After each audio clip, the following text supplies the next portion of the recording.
इस कार्यक्रम के पुण्यार्चक है Shrimati Abha Shri Vinay Jain, Wavetex fabrics private limited, Ahmedabad, Gujarat. ब्रह्मचारिणी अनीता दीदी, Katni. Shri Abhay Kumar Jain, Shri Chakresh Jain, Shrimati Sangeeta Jain, Shri Rajesh Jain, Shrimati Mukta Jain, firm Abhay Kumar and brothers, Katni, Madhya Pradesh. स्वर्गीय सुंदरलाल जैन, स्वर्गीय नर्मदा देवी जैन जी की स्मृति में एवं समस्त घी वाला परिवार, तलवंडी, कोटा, राजस्थान। श्री पवन अजमेरा, श्रीमती निर्मला अजमेरा, अहमदाबाद निवासी। ओम नमः शुद्धेभ्यः, ओम नमः शुद्धेभ्यः। अहिंसा परमो धर्म की आचार्य गुरुवर श्री ज्ञान सागर मुनि महाराज की।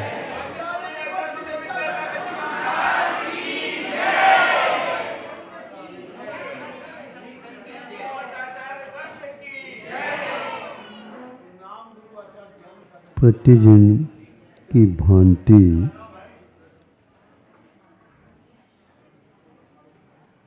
भ्रमर प्रतिदिन की भांति आज भी अपनी यात्रा प्रारंभ करता है।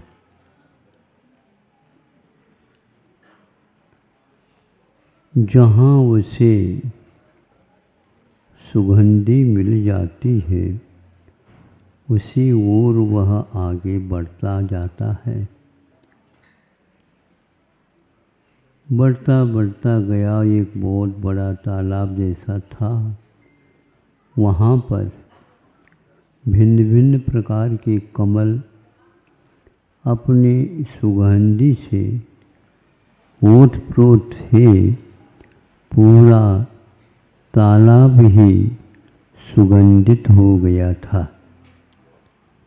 सोचा यहाँ पर शाम तक भी रहूं तो पेट नहीं भरेगा, लेकिन मन तृप्ति अवश्य होगी।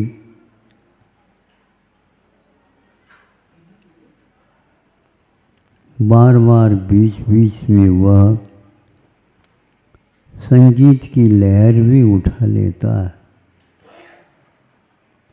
उससे कई लोगों को और अच्छा लगता। कमल को भी अच्छा लगता होगा।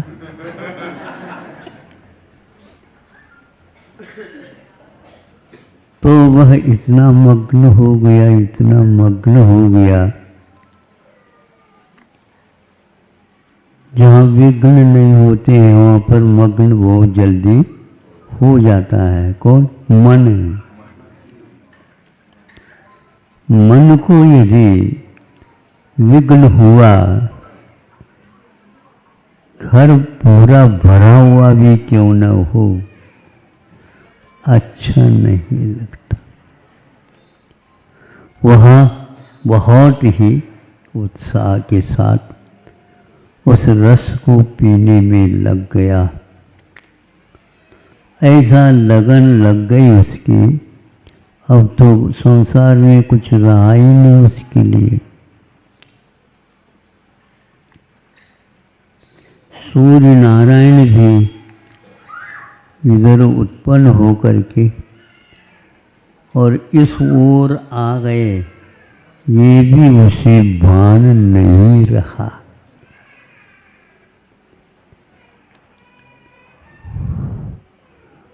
कमल खिला है,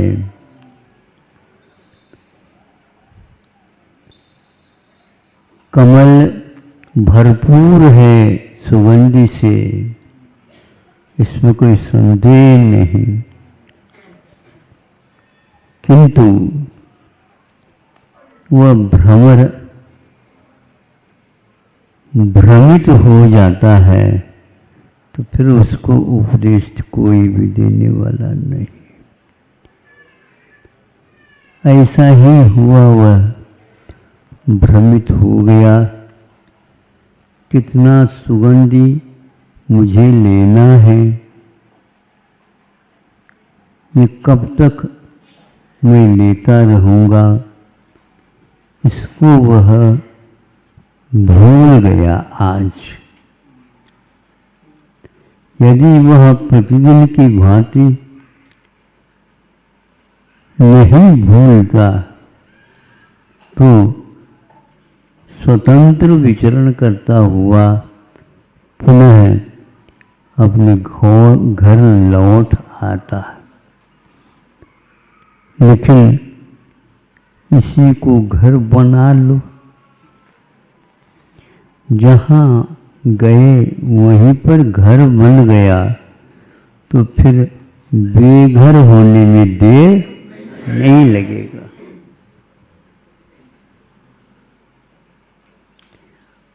घर बहुत छोटा है, रहने दीजिए। पर्याप्त मात्रा में सुख नहीं, सुगंधी नहीं है, रहने दीजिए। थोड़े बहुत प्रवास करके आप शरीर को थोड़ा सा श्रम कर लीजिए। फिर एक बार थक गया तो अवश्य आपको नींद आ जाएगी, और नींद में मन भी आपको कुछ कहेगा नहीं। मन इसीलिए आपका साथ देता है, जब चाहे आप उस समय सोना चाहो। सोने की प्रक्रिया कई प्रकार की होती है, हाँ, किंतु यदि मन को तभी अच्छा लगता है, जब अच्छा लगता है नींद आ जाती,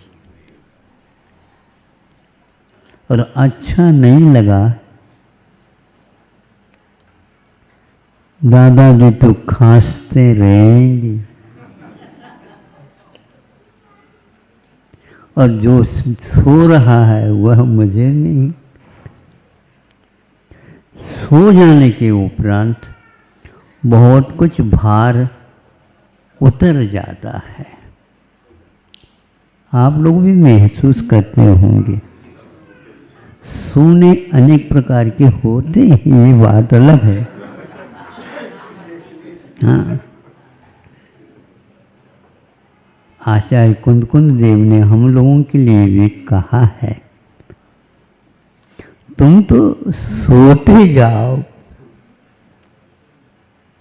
सोना नहीं छोड़ना, किंतु किसमें सोना ये बहुत ध्यान रखना।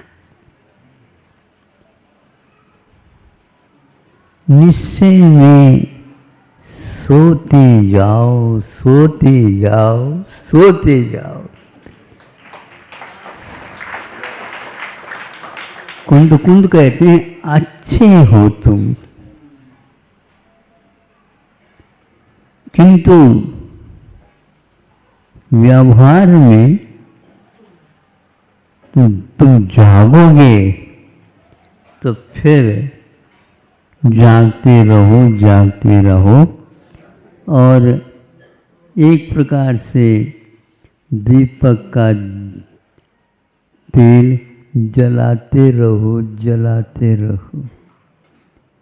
जो व्यवहार में सो जाता है, निश्चय में जागता है, और यह व्यवहार नहीं छूटेगी। नहीं समझे?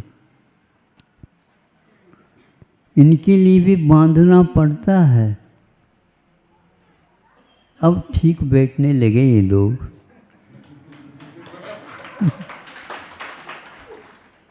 क्योंकि हम देना चाहते हैं समय, हाँ हुल्ला करोगे तो उसका कोई रस आएगा नहीं।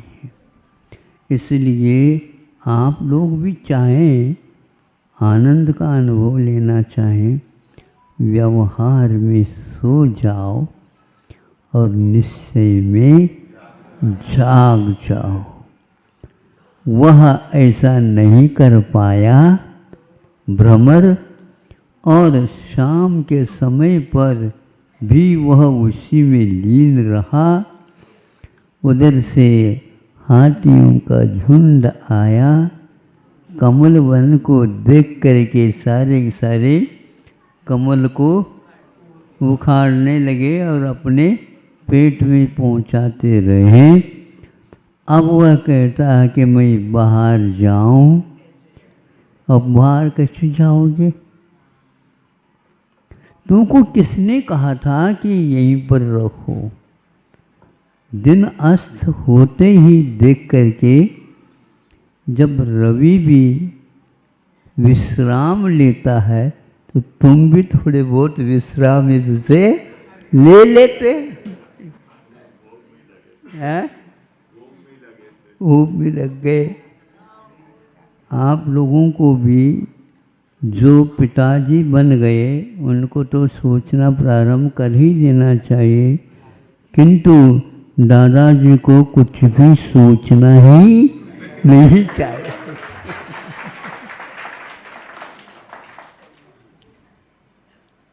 तब अपने आप ही पिता भी ठीक काम करेंगे। दादाजी को भी अच्छा लगेगा, बेटा अच्छा काम कर रहा है और नाती का अब काम बढ़िया हो जाएगा। सबसे ज़्यादा दादाजी को नाती जी की फिक्र रहती है। रहती है कि नहीं? सही बताओ। है? सही है।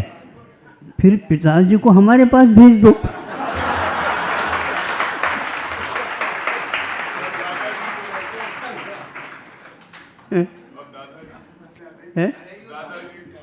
दादाजी को दाद कोई नहीं लेगा, वो अपने आप ठीक हो जाएंगे। हाँ, इसीलिए आप लोग सब समझ गए हैं, ऐसी बात नहीं है। हाँ, इसीलिए वह भ्रमित हुआ।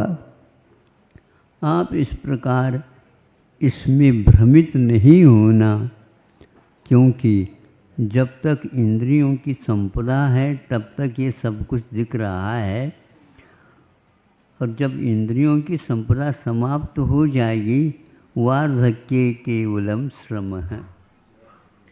बुढ़ापे में तो केवल श्रम, थकावट और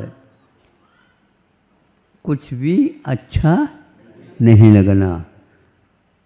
कुछ भी अच्छा नहीं लगना ये बहुत अच्छा है, लेकिन कुछ भी अच्छा नहीं लगना चाहिए। अभी अच्छा लग रहा है दादाजी को तो फिर अच्छा नहीं होगा। हाँ, वहाँ पर खड़े हैं आरती लेकर के, यही तो जाएंगे कि धर्मात्मा, लेकिन वो भी कहते हैं अब हम आपकी आरती नहीं उतार सकेंगे, क्योंकि आपको भ्रमित होने का आदत पड़ गई है। उस भ्रमर से आप सीख गए हो। स्वर्ग में आपको यहाँ ठिकाना नहीं मिलेगा। उन्हीं लोगों को मिलता है जो वहाँ पर थक करके और कुछ मंत्र जाप करके आए हैं। उन्हीं के लिए हम यहाँ पर व्यवस्था दे रहे हैं। बाकी आप लोग सीधे रास्ते हैं, सीधे रास्ते से, जिस रास्ते से आए उसी रास्ते से जाओ। इसलिए अब घर में जो आबादी बढ़ रही है वो दादाजियों के कारण बढ़ रही है। हाँ, इसलिए उनको अब घर के सदस्य के रूप में न मान करके मेहमान के रूप में मानो। इन्हीं के कारण हम लोगों का सब कुछ अच्छा हुआ है। अच्छा है ना? बहुत अच्छा, बहुत अच्छा है। इसको याद रखोगे आगे बहुत अच्छा लगेगा, और इसको याद नहीं रखोगे कोई पूछने वाला नहीं रहेगा। दादाजी को बहुत कम लोग पूछते, नहीं समझे?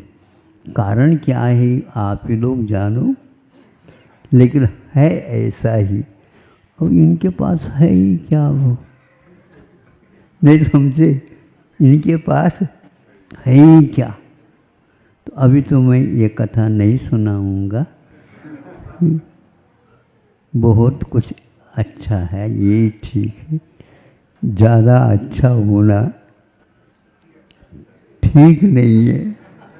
हाँ बिल्कुल, ज़्यादा मीठा बोलना, लोगों ने से सुना था हमने, ज़्यादा मीठा बोलना अच्छा नहीं है, क्योंकि वह एक प्रकार से अनेक प्रकार के अर्थ को देने वाला होता है।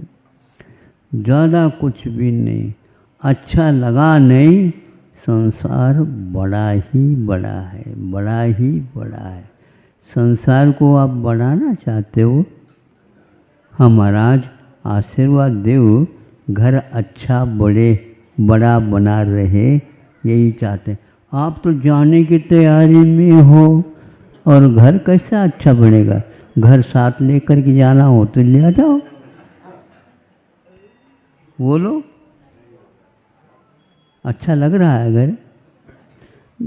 बेघर होना यही अच्छा है। कहीं एक स्थान पर बारात पड़ा था, बेघर जो होता है उसको कोई कुछ भी तंग नहीं करता। अच्छा भाग्य फूल गया, मुझे कोई भी तंग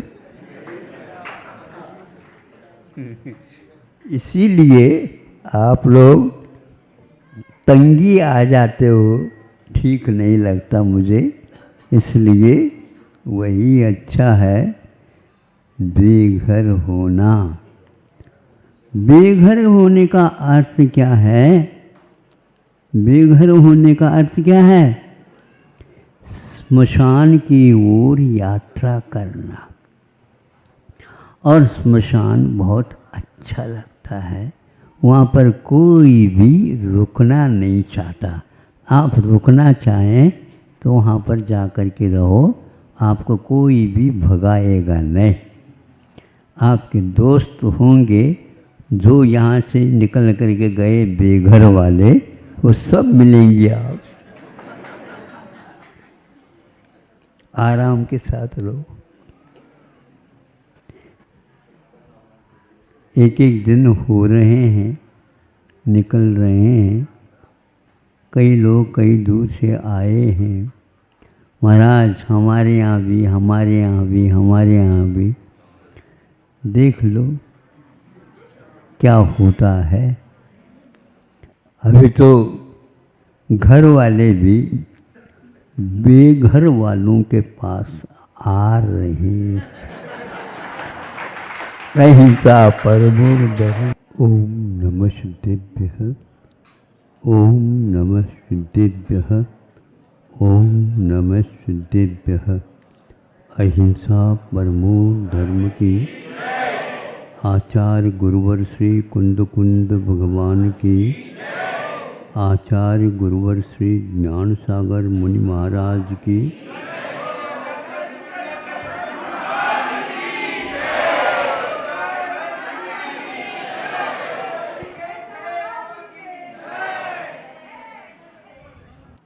एक व्यक्ति है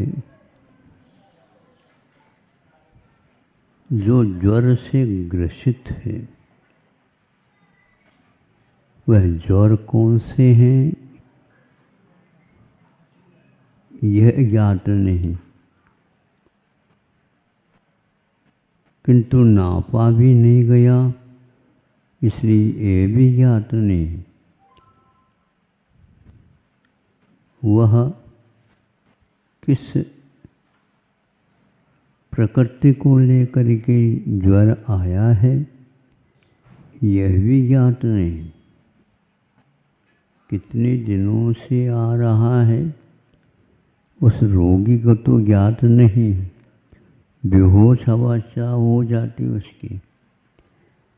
इस प्रकार यह उसको कई दिनों तक चला। परिवार घबरा रहा है, इसका आखिर प्रतिकार क्या है?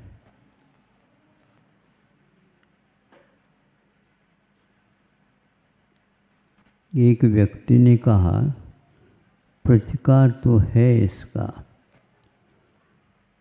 किंतु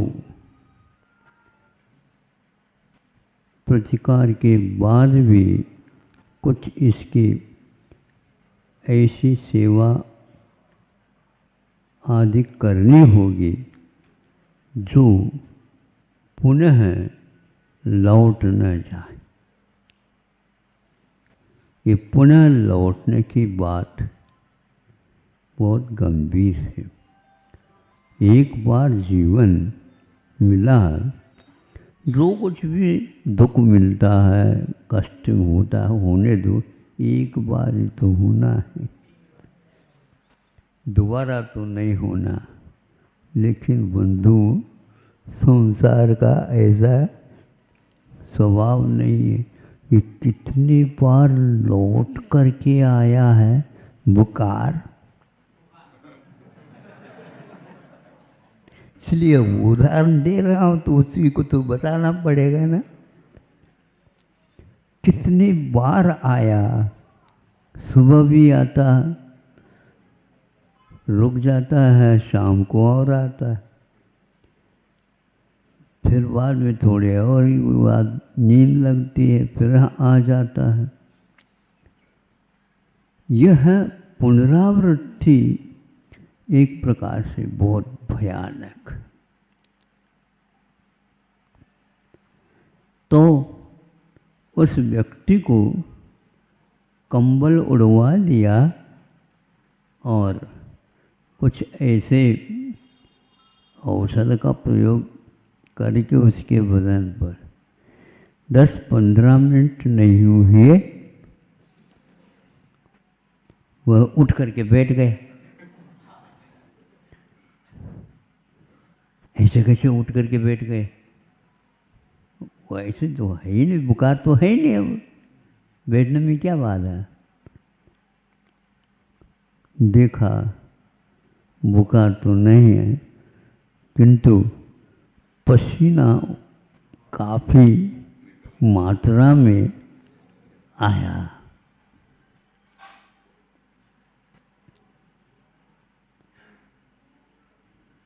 शरीर के पास या इस आत्मा के पास दो प्रकार की प्रकृतियां रहती हैं।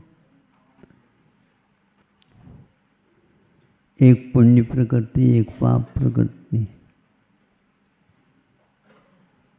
प्रत्येक नाम कर्म का उदय यदि चलता है तो वह पुण्य प्रकृति मानी जाती है, जो सब लोगों के पास है। वह यदि नहीं रहती है तो यह पसीना का आना मीना ये सब नहीं बन सकता। ये सारे के सारे पुण्य और पाप आप लोगों के भावों के माध्यम से प्रति समय बनते रहते हैं और प्रति समय पूर्व में बंधे हुए उदय में आते रहते हैं।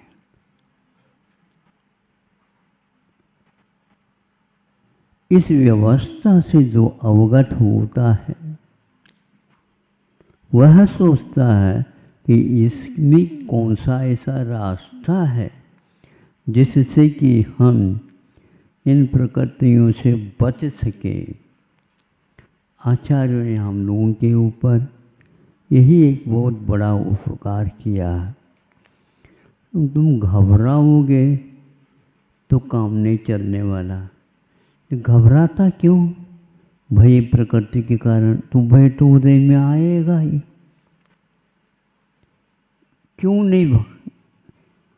भय प्रकृति का जब उदय आएगा तो डर लगेगा। आप कह रहे हो डरने की बात नहीं है। हाँ बिल्कुल, काम यदि आपने गलत किया है इसको पहले स्वीकार कर लो। अब इसके उपरांत उसको पछाड़ना है झाड़ना है, पछाड़ना है, उसको देखते ही कपकपी आती है। कैसे पछाड़े? धैर्य से पछाड़े। धैर्य आएगा कहाँ से? भीतर आत्म तत्व है, वह भय के ऊपर आधारित नहीं। ऐसे भय करते हुए बैठेंगे तो यहाँ पर चलने वाला नहीं है।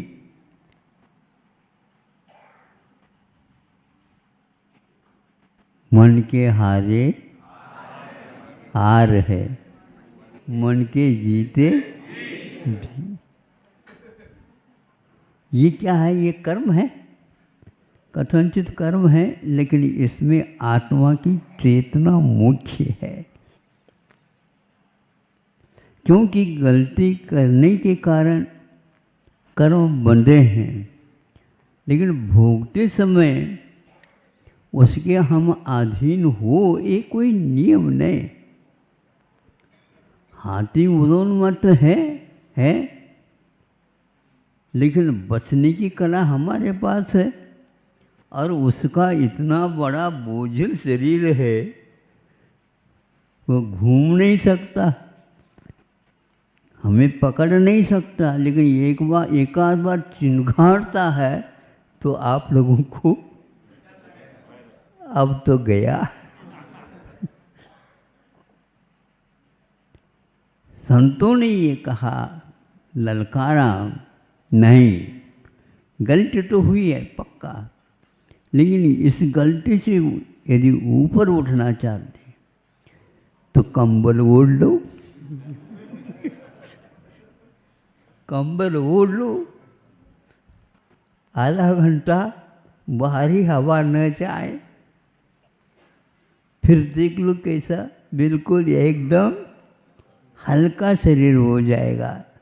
और हमेशा हमेशा के लिए याद रखेंगे हम उस कंबल को, बल कम भी क्यों ना हो, किंतु कंबल का सहारा ले लिया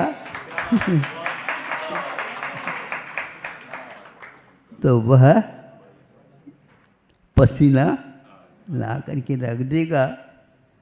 आगे याद रखेंगे।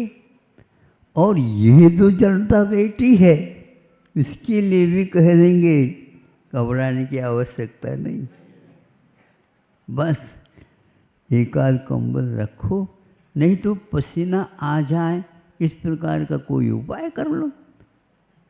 कई प्रकार के उपाय हो सकते हैं, लेकिन पसीना आना चाहिए।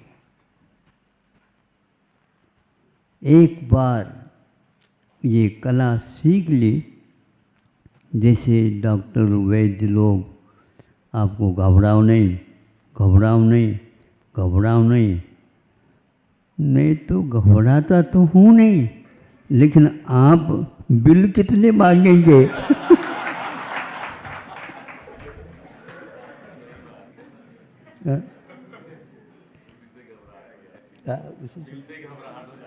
बिल से ही घबराहट हो जाती, इससे बढ़ रहा है। कोई न कोई रास्ता तो होगा ही। सुनते हैं 2000 के नोट बहुत अच्छे जल्दी मिल जाते।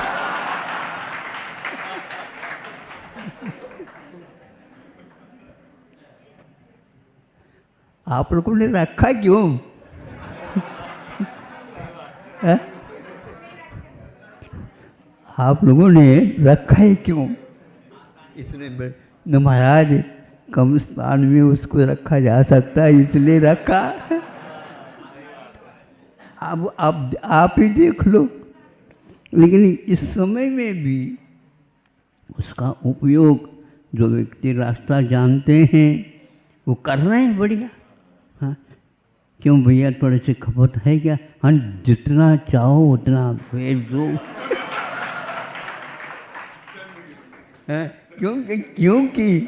क्योंकि उसमें कितना आय है ये उनको ज्ञात हो गया है। और इतना तो छूट सरकार स्वयं भी करती है, तभी तो वह वापस आने वाला है। तो इस प्रकार जिसको कर्म सिद्धांत का ज्ञान हो गया, फिर संयम रूपी कंबल को ओढ़ लेगा। धृति कंबलावृता, धैर्य रूपी कंबल को ओढ़ने के उपरांत फिर तो न सर्दी बाहर से आएगी और न ही हवा वगैरह आएगी। फिर 1 घंटे के भीतर देख लो फिर क्या होता है। बिल्कुल, तो यह एक काम हो गया। हम उसके साथ साथ आपकी आमदनी बढ़े इसके लिए कहते हैं। आपको तो ज्ञात हो गया, तो ज्ञात होने के उपरांत और किसको बुखार आया है, आता है बार बार, उसको भी आप बुलाओ और कह दो, क्योंकि हम तो बच गए और आप भी बचो और दूसरों को भी बचाओ। हाँ, कहाँ तक भागते रहोगे, वैद्यों को बुलाते बुलाते थक जाओगे, फिर बाद में वो स्वयं ही आ जाएंगे आपकी इस कला को अवगत करने के लिए। परस्पर उपग्रहो जीवन। आप लोग धर्म की प्रभावना करने के लिए जहाँ कहीं भी स्थान मिला वहाँ पर इसको चित्राम कर दिया। तो देखो, परस्पर उपग्रहो जीवानम, इसमें क्या कहा, जीवानाम कहा, क्योंकि वह जैनाचार्य थे, उनको तो ऐसा लिखना चाहिए था, परस्पर उपग्रहो जैनानाम, ऐसा नहीं लिखा। सुन रहे हो? हाँ, जीव मात्र के प्रति करुणा भाव रख कर के जो कष्ट में है उसको भी कष्ट से दूर करने का प्रयास करते हैं, करना चाहिए। आप लोग बहुत दूर से आए हैं और बहुत दूर तक आपको जाना है, वहाँ तक हमारे इस नुस्खा जो है सबके पास भेज देंगे। एक अपने ऊपर ही आपका बहुत बड़ा उपकार हो जाएगा, कुछ फल अपने को भी मिलेगा।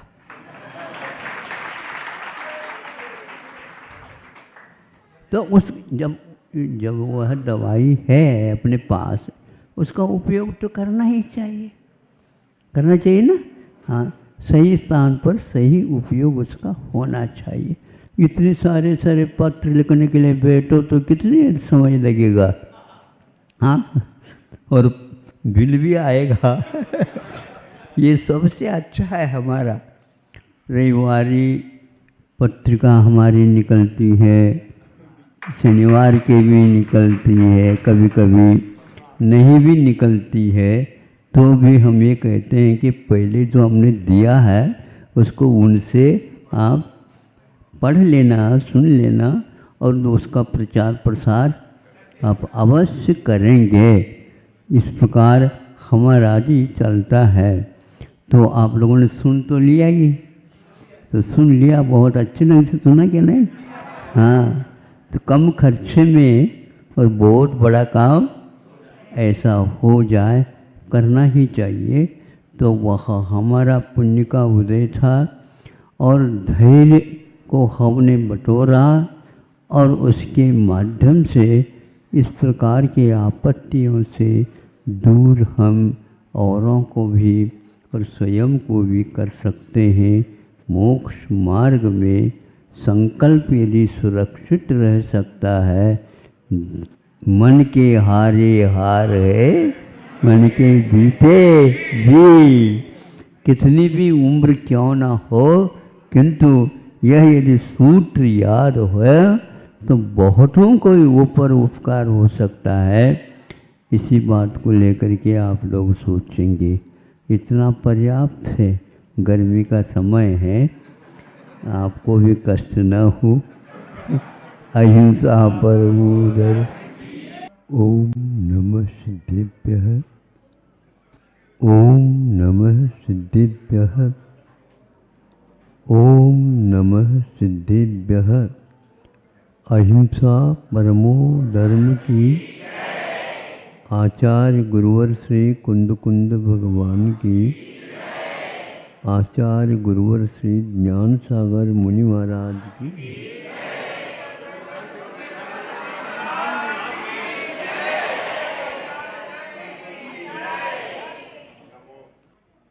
हमने पढ़ा था जब छोटे थे उस समय, किंतु वह पाठ एक प्रकार से अच्छे अच्छे व्यक्तियों के लिए भी प्रेरक हो सकता। एक तो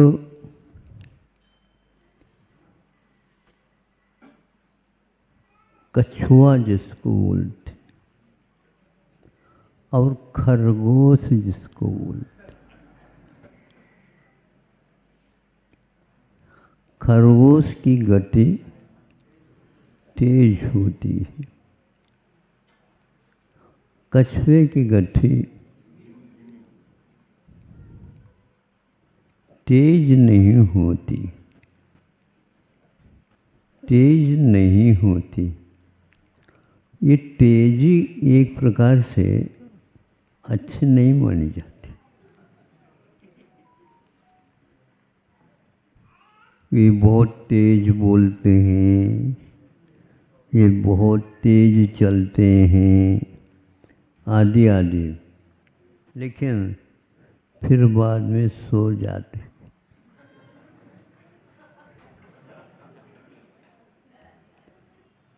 निरंतर निरंतर जो चलता है उसके लिए कछुओं को चुना, और ज़्यादा तेज भागता तो है लेकिन वह भूल भी जाता है, या यूं कह दो अभिमान में भी आ जाता है। उसके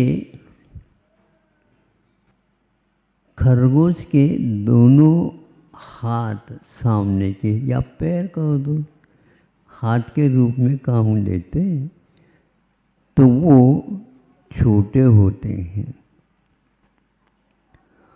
और पीछे के दोनों पैर उसके उठे हुए का बड़े रहते हैं। ढलान के स्थान पर वह लुढ़कता है और चढ़ाव के स्थान पर वह यूं छलांग लेता, यूं छलांग लेता। उसी के कारण उसको बहुत जल्दी तेजी भागने वाला माना गया। सुनते हैं दोनों के बीच में कुछ संवाद हो गया, संवाद तो नहीं है, संवाद हो गया होगा। तुम इतने धीरे धीरे चलते हो, कब पार करोगे? बिल्कुल ठीक है, हम तो हमेशा आपको याद करके ही पार करेंगे।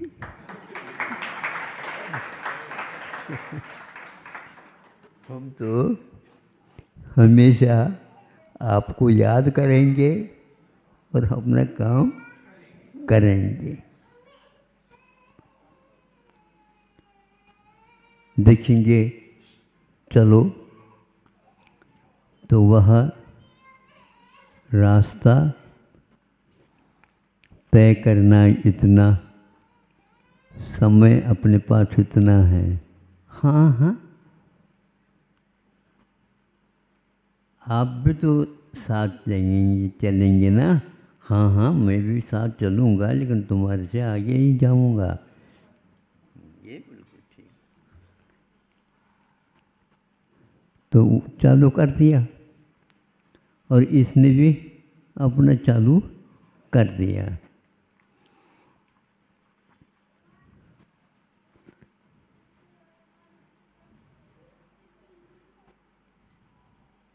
चालू कर दिया, लेकिन कछुए को बहुत धैर्य था,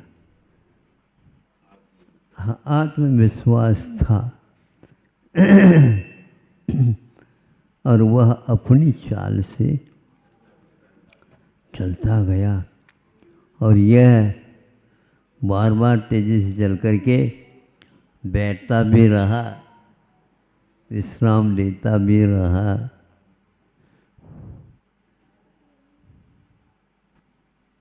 किंतु उसका केवल मान था या मान लिया था, दोनों आसपास रहते हैं शब्द, किंतु मान था, मान लिया गया।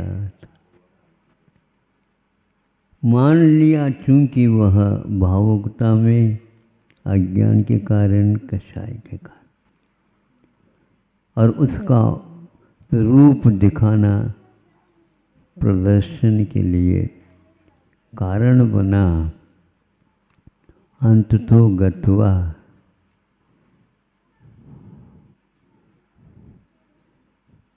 चार पाँच या 8-10 कदम रह गए, उस समय ऐसे कछुए ने अपना रूप दे दिया उसके सामने, और क्यों आप मेरे साथ देते रहे इसलिए मैं आपके सामने आकर के खड़ा हो गया हूँ। कैसे कह रहे हो? तो आपने मान लिया था इस कछुए के होना तो है ही नहीं, और चूंकि मैं एक मानी के सामने खड़ा था इसलिए माना, तो जीत तो हमारी ही है।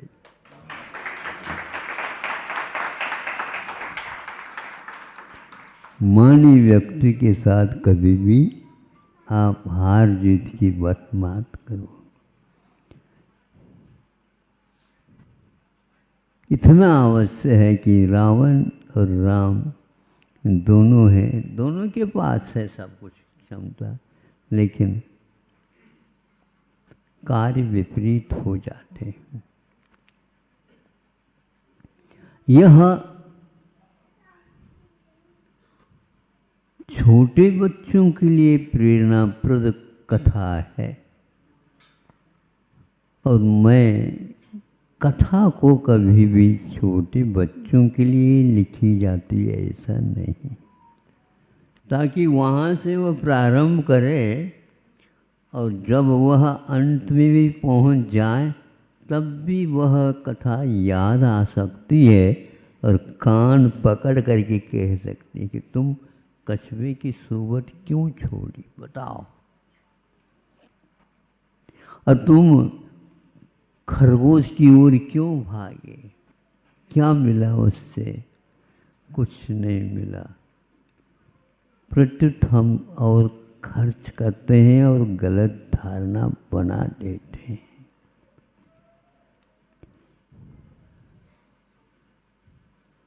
मुझे कुछ नहीं होता, यह गलत धारणा, ऐसी धारणा बनाना नहीं चाहिए। कार्य होते हैं, करने से होते हैं, हाँ बिना ठाने नहीं होते, ये बिल्कुल ठीक है, लेकिन गलत ठान लिया तो वह कार्य हुआ लेकिन उल्टा हो। उल्टा होता है तो मिथ्या तो होता है, सुलटा होता है सही होता है तो सम्यक तो होता है। और बीच बीच में मान को याद करना,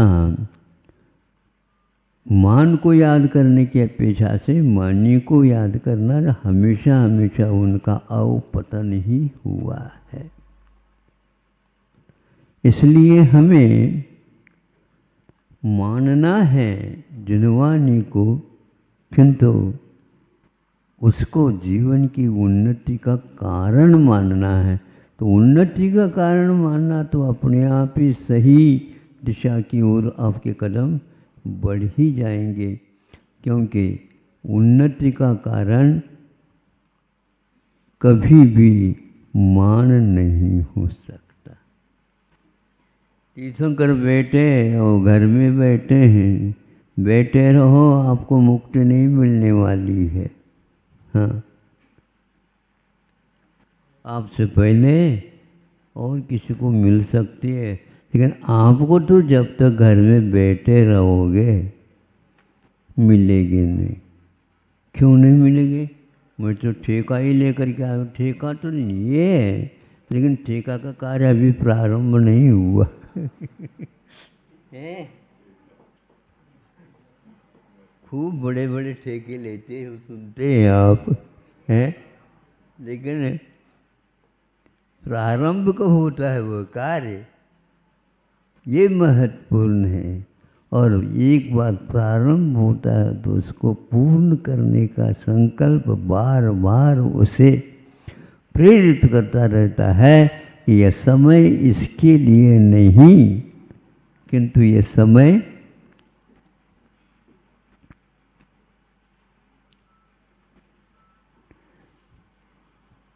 ड्राइवर है या क्लीनर है वगैरह, ये जब कभी भी स्टेशन या रोड पर गाड़ी खड़े करते हैं और बैठ करके पीना पीना नहीं, कुछ नहीं, खड़े हो करके ही, नहीं समझे, इधर उधर देखते हुए सुर्खी लेते रहते, बैठते नहीं। हाँ, मतलब बैठना अनिवार्य नहीं, थोड़ा सा विश्राम लेना ठीक है, आवश्यक। लेकिन वह विश्राम में भी यही देखते रहते हैं कि हाँ चलना है। इस प्रकार हमें उस कछुए से बहुत बड़ा लाभ, सीख मिल जाती है।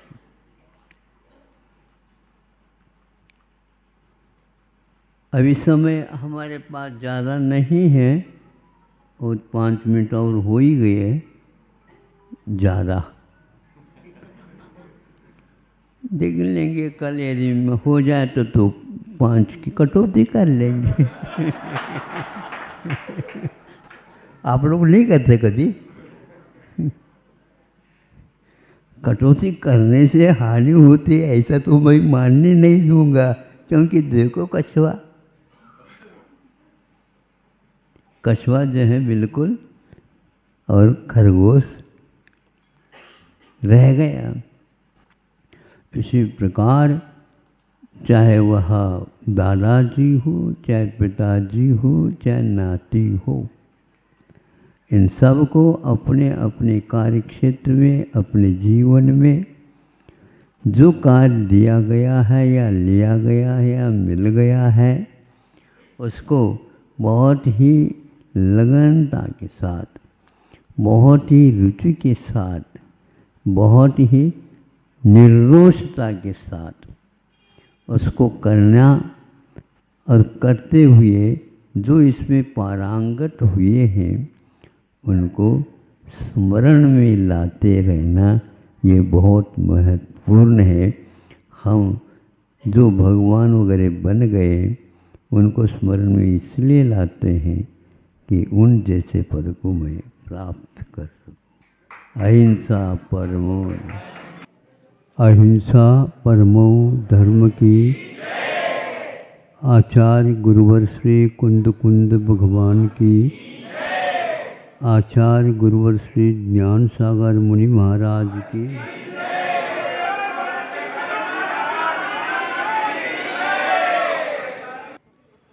आचार्यों ने हम लोगों के लिए प्रतिदिन कुछ ऐसी बातों का स्मरण दिलाया है, या पाठ पढ़ाया है, या यूँ कहो उसके द्वारा हमारा पथ सन्मार्ग की ओर हम जाएं। कुफत से सतपथ की ओर जाना आज के युग में बहुत कठिन है, किंतु इतना यदि हो जाता है तो समझ लो मुक्ति जब तक न मिले तब तक वह उस लाइन से चल सकता है। बहुत दूर है मुक्ति ऐसा न मान करके, दूर तो है, लेकिन हमारा यदि यह सतपथ हमेशा बना रहेगा तो वह दूरी भी अखरेगी नहीं और सब कुछ मिलता जाएगा। उसमें सर्वप्रथम उन्होंने बताया शास्त्राभ्यास हो, शास्त्रों का अभ्यास करें, किंतु वह शास्त्रों का अभ्यास करें जो हमारे समझ में आए। सबसे उत्तम यह है 4 अनुयोगों में प्रथमान योग का यदि हम, जैसा हमारा जीवन उसी प्रकार पूर्व में भी कईयों का जीवन व्यतीत हुआ, किंतु उनमें से कुछ ऐसे महापुरुष हुए हैं जिन्होंने विश्व के लिए उदाहरण स्थापित किया। उनके जीवन में कष्ट तो ऐसा जैसा बिल्कुल घनघोर वर्षा हो रही हो, लेकिन उनको भी उन्होंने बहुत ही शांति के साथ भोगा और अपने जीवन को आदर्शमय बनाया। शास्त्रों में उन्हीं की कथाएं, उन्हीं के जीवन चरित्र, उन्हीं का एक प्रकार से विशेष अर्थ सहित कुछ कुछ प्रसंग हम लोगों को पूर्वाचार्यों ने दिया है। ये शास्त्रों के अभ्यास का संक्षेपीकरण। जिनपत नृति है, जिन्होंने अपने आप को जीता है, कर्मों को जीता है, अपने इंद्रियों को जीता है, अपने आप को आपे में रखा हो, तो फिर क्या कहना। इनमें से एक आध भी बात हो जाती है तो जिन बनने में देर नहीं लगेगा। जयति इति जिनः, दूसरे को क्या जीतना चाहते हो। दूसरे बहुत बार जीते गए लेकिन वे गए, उनसे न उनका कुछ उद्धार हुआ न हमारा उद्धार हुआ। हमें उसे जीतना है जिसके द्वारा उसका भी उद्धार हो और हमारा भी उद्धार हो, या तो जीर्णोद्धार हो। हम जीर्ण शीर्ण होते जा रहे हैं, इसलिए जीर्णोद्धार की बात मैं कर रहा हूँ। जिनपति नृत्य इनकी स्तुति करते रहे। संगति सर्वदार्यई, जिनपति नृत्य संगति सर्वदा। हम संगति कैसे करें जिससे हमारी गति सुधर जाए। उसकी गति बहुत अच्छी मानी जाती है जो संगति हमेशा हमेशा अच्छा रखता है। बहुत कुछ शाबाश जो अज्ञानी है उनसे लेने की अपेक्षा, या और कोई दुष्टों के साथ रहने की अपेक्षा, एक व्यक्ति ऐसा जो सज्जन है जिनके साथ रहने से क्या होता है। मान लीजिए उन्होंने इत्र का प्रयोग किया हो, हैं, और हाथ से किया हो, जहाँ कहीं भी लगाया, लेकिन हाथ में भी वह सुगंधी, उसका यदि मान लो थप्पड़ भी मिल जाता है एक हफ्ते भर काम हो जाता है। ये इसका अर्थ है। इसलिए संगति सर्वदा आर्यैः संगति सर्वदा स्यात्। आर्यों के साथ जो गुणवान होता है, गुणी होता है, और जो गुणवान नहीं उनके लिए भी गुण पैदा कर देने वाला होता है, उनका नाम आर्य बोलते हैं। ऐसे आज में खंड 5-6 खंड हैं, किंतु आर्य खंड हमेशा हमेशा महापुरुषों को जन्म देने के लिए माना गया है। संगति सर्वदारी सद्वृत्ता नाम गुणगण कथा। हमें दूसरों की कथा करना है, लेकिन विकथा से बच कर के रहना है। सुबह से लेकर के शाम तक हम रटते चले जाते हैं दूसरे के दुख की कथा, अथवा यूं कह दो दुष्ट कथा ही करते रहते हैं। इससे तो हमारा जीवन सुधरने वाला नहीं है। इसलिए दूसरों को भी उन विकथाओं से, वाद विवादों से और दुष्ट कथाओं से, रौद्र ध्यान की बातों से ये सारे हम बच जाएं, दूसरों के लिए भी बचाएं, तो इससे बढ़कर के और कोई सत्कथा नहीं होती। संगति सर्वदारी सद्वृत्ता नाम गुणगण कथा दोषवादेश मौन। फिर भी दोष तो कभी कभी लग जाते, उससे मौन रहो। गांधी जी अपने मुख पर यूं दोनों हाथ रखे, इसका क्या अर्थ है? दोष अपने मुख से किसी के कहने में न आए। तो दोषवादेश मौनम, दोष की कथाओं से हमेशा हमेशा हम मौन रहे। मौन रहना अपने आप में एक प्रकार से अच्छी कथा की ओर ही जाना है। हम और विकथाओं की ओर जाने की अपेक्षा से पुराण पुरुषों की कथाओं को ही हमेशा हमेशा ध्यान में रखें। यही हमारे छोटे से जीवन का सार है। संगति सर्वदारी सद्वृत्ता नाम गुणगण कथा दोषवादी सर्वशापी प्रिय हितवचु। सभी के साथ यदि बोलना आवश्यक है बोलो, किंतु हित बोलो जिससे उनका भी हित हो और अपना भी हित हो। मित थोड़ा सा बोलो, ज़्यादा न बोलो। बोलते गए तो क्रियापद ही नहीं लगे। हाँ, 2-2 पृष्ठ का एक वाक्य बन जाए, उस अपेक्षा से हित मित मिष्ट। मिष्ट जानते हो? मिठाई। हाँ, तो मिठाई जैसे हम खा रहे हों, ऐसा श्रुति मधुर जिसको बोलते हैं, कर्ण प्रिय जिसको बोलते हैं।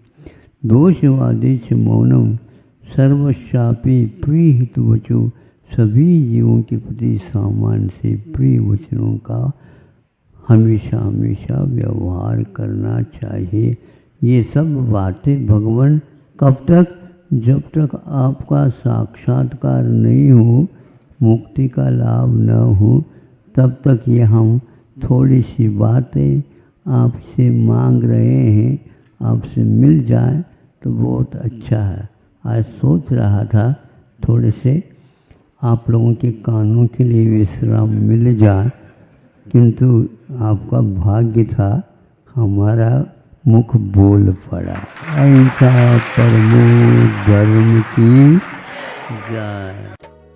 इस कार्यक्रम के पुण्यार्चक थे Shrimati Abha Shri Vinay Jain, Wavetex fabrics private limited, Ahmedabad, Gujarat. ब्रह्मचारिणी अनीता दीदी, Katni. Shri Abhay Kumar Jain, Shri Chakresh Jain, Shrimati Sangeeta Jain, Shri Rajesh Jain, Shrimati Mukta Jain, firm Abhay Kumar and brothers, Katni, Madhya Pradesh. स्वर्गीय सुंदरलाल जैन, स्वर्गीय नर्मदा देवी जैन जी की स्मृति में एवं समस्त घी वाला परिवार तलवंडी, कोटा, राजस्थान। श्री पवन अजमेरा, श्रीमती निर्मला अजमेरा, अहमदाबाद ने